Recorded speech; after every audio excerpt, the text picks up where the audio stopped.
Ya se calmó y Sí, esperemos que se haya calmado. Corte para que Vivi, se calme boludo. Vivi. me fui a tomar aire. Esto es toda actuación, ¿eh? ¿No? La cara. Yo ya dije que trae rating, o sea, sigan en esa, esa. Parece que sí, que vienen por ahí para que una se vuelva loca, pero bueno, no importa. Bueno, después de este corte y de Juguetes Perdidos, hermoso tema de los Redonditos de Ricota, que los amamos, vamos a ir con la columna de Caro, que tiene algo muy, muy, muy interesante para contarnos sobre el tema. Vamos A ver, vamos, muestre, un poco señora. de coto, lo que ha pasado recién, vamos a intentar. La idea es pensar, puse como una pregunta en el título de mi columna, es si existió una identidad nacional luego de la independencia, que un poco se va a responder. A partir de mis palabras, tomé algunas ideas de un artículo de Chiaramonte que se llama Formas de Identidad en el Río de la Plata luego de 1810, en el cual explicita un poco que el periodo de la independencia va a estar dominado por una coexistencia de proyectos identitarios, que no va a existir una identidad única en ese momento. Se van a ofrecer distintas soluciones al vacío político que ha dejado la monarquía. Y va a hablar de 3 alternativas identitarias que tienen que ver con una identidad hispanoamericana, que refiere por ahí a la idea de una comunidad extensa de americanos, frente a lo que era la representación de la monarquía, que son los peninsulares, que va a ser la herencia primera, ¿no?, de la colonia. Luego va a hablar de una identidad provincial, que tiene que ver con cada ciudad cabecera y también la campaña, que van a formar una unidad económica, política concreta, con élites locales, con milicias, con instituciones propias. Es lo que se denomina, ¿no?, la patria chica, que es una identidad un poco más acotada en el espacio. Y luego la identidad rioplatense / argentina, después vamos a discutir el término y el vocablo Argentina, si existía o a qué refería, claro, que va a proponer un estado común, central, para suceder al virreinato, pero va a carecer de algunas características, como por ejemplo, me vas a decir, Franco, si acordás de un mercado, por ejemplo, integrado, de una élite nacional cohesionada y de instituciones centrales efectivas para poder hacer este proyecto, ¿no?, de identidad rioplatense, de un Estado fuerte y central. El rasgo principal del periodo es que estas identidades se van a alternar y van a convivir, no se van a suceder unas a otras, ¿sí? Es lo que va a traer un poco los conflictos para determinar un único modelo político en el territorio. Por ejemplo, lo que estuvimos hablando, la imposibilidad de dictar una constitución, ¿no?, con los proyectos que se dieron en el 19, luego en el 26, que van a caer, que tenía que ver con esto, con los conflictos y las contras entre estas identidades. Estos proyectos identitarios se van a solapar y el autor Chiaramonte dice que se van a usar pragmáticamente, ¿no? Existen textos legales o políticos que invocan al americanismo, por ejemplo, en contextos donde también se va a defender la autonomía provincial. No se trata de contradicciones ingenuas, dice, sino de estrategias políticas. En el mismo periodo podían circular apelaciones, por ejemplo, al pueblo de Buenos Aires, a la provincia, a las Provincias Unidas, al Río de la Plata o incluso a la Nación Americana. Sí, no estaba claro qué éramos, básicamente. Exacto. Sí. Pero también podían mencionar a los puntanos, a los cuyanos, claro, a los salteños, ¿no?, si nos movíamos hacia el norte, por ejemplo.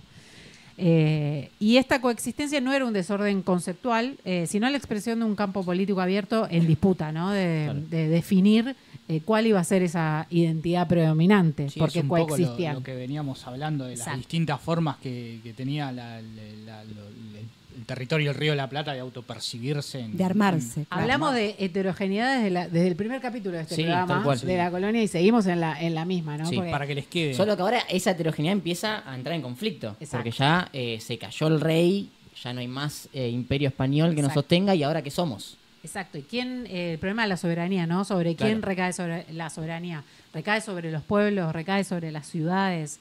¿Recae sobre una confederación? ¿Sobre un poder central? Sobre los caudillos, exacto. Lo que me parece interesante rescatar es que estas identidades no expresaban sentimientos nacionales, tenían que ver con otra cosa, ¿sí? Con con cuestiones más concretas y pragmáticas de organizar institucionalmente el territorio y la representación, para reorganizar un poco esto de la fragmentación que ha quedado luego de la caída de la monarquía y de la colonia. Quería traer también algunas ideas de a qué remite el nombre de Argentina en este periodo. Sí. Etimológicamente saben, ¿no? De dónde viene, del latín, quiere decir, ¿no? Plata, sí. Argentina.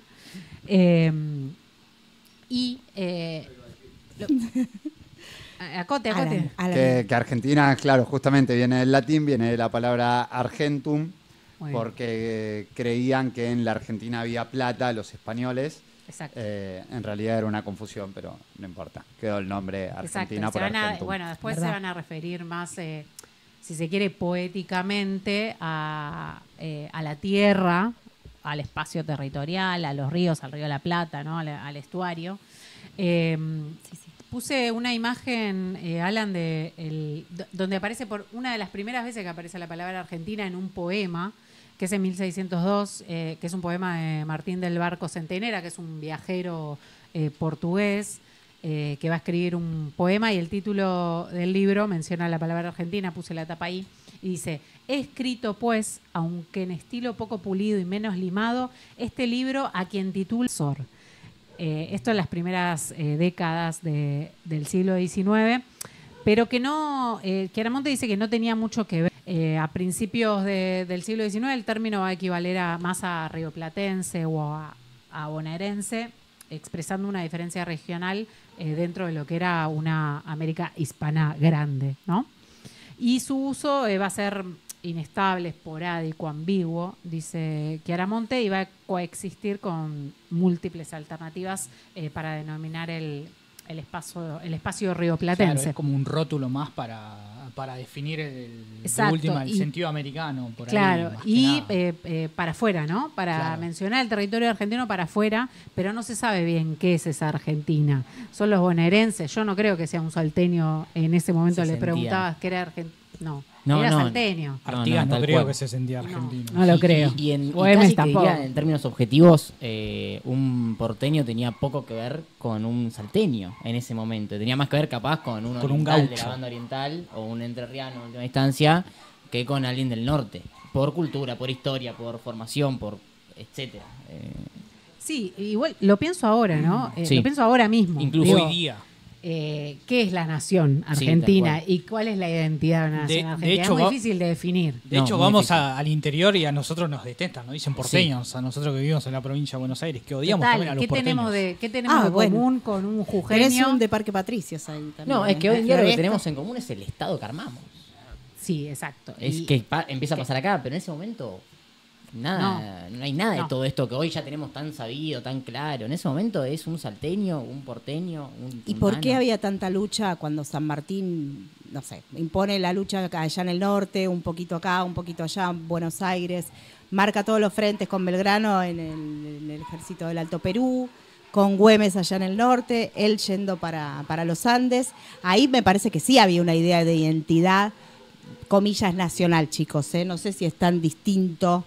No sé, un lugar del otro. Eso se alimenta lo que va a venir después, pero no creo que sea. Para mí es el relato nacional. Sí, para mí es el relato nacionalista que escribieron después. Sí, que armó Mitre. A fines, después del siglo, en la mitad del siglo XIX. Vos decís que no.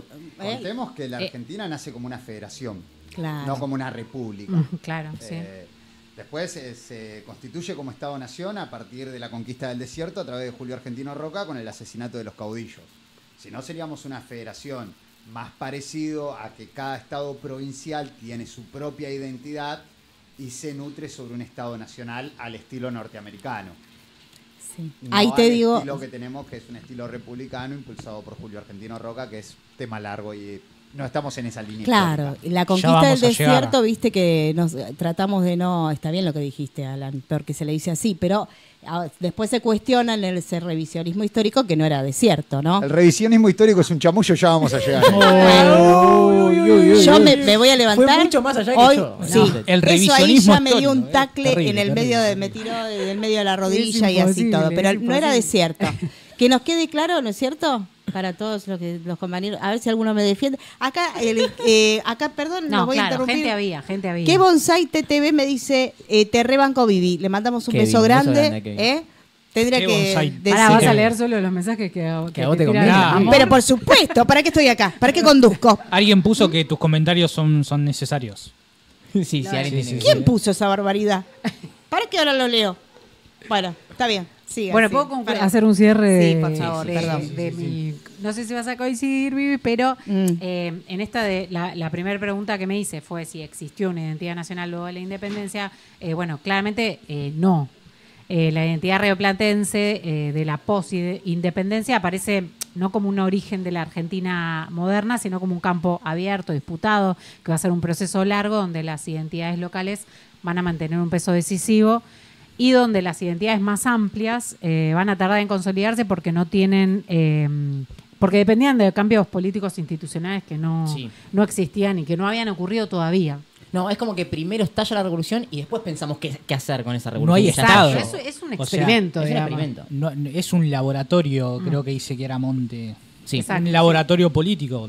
Hay que pensar que no hay Estado. Por ende, el salteño, el jujeño, el tucumano se siente muy distinto a lo que pasa en Buenos Aires. Por eso yo creo que todas las instituciones, estas primeras instituciones, el primer triunvirato, el segundo triunvirato, han desoído, no han tenido la capacidad de pactar con esas identidades locales y provinciales, y es lo que los hizo caer, digamos. Por eso pierden también. Y aparte, y también construir identidad, ¿no? Imagínense en esa época, ¿no? Siempre cuesta construir identidad y sentido de pertenencia en todos los ámbitos y más en un territorio tan grande, ¿no? A veces nos cuesta construir identidad en una universidad, como nos ha pasado muchas veces, en una organización, en lo que sea. La construcción identitaria es una de las cosas más difíciles, me parece, de un sector, de una sociedad o de un... Buenos Aires lo quiso hacer a través de la guerra y no pudo. Claro, bueno. A la fuerza, formas, ¿no? Claro. Con sangre y fuego. O sea, es la única forma que tuvo a disposición también, porque no había Estado, nadie sabía nada. Bueno, Buenos Aires quiso hacer lo que se le cantó. Lo que pudo también, ¿no? O sea, yo no soy centralista en ese sentido, pero... Sí. Muy bien. Muy bien. Redondeamos, Caro, algo más. Ya terminé. No, es todo lo que quería decir. Muy bien, estuvo muy bien lo que dijiste porque nos deja un panorama muy bien, muy inteligente, porque es muy inteligente, Caro, lo estoy diciendo acá para que... Gracias. No me estás defendiendo con el tema de Belgrano, no San soy Martín. Tan vehemente en tu defensa, pero igual. Vivi quiere una aliada, ¿viste? Yo estoy buscando. Por suerte acá vino Robert, a ver si viene alguien más.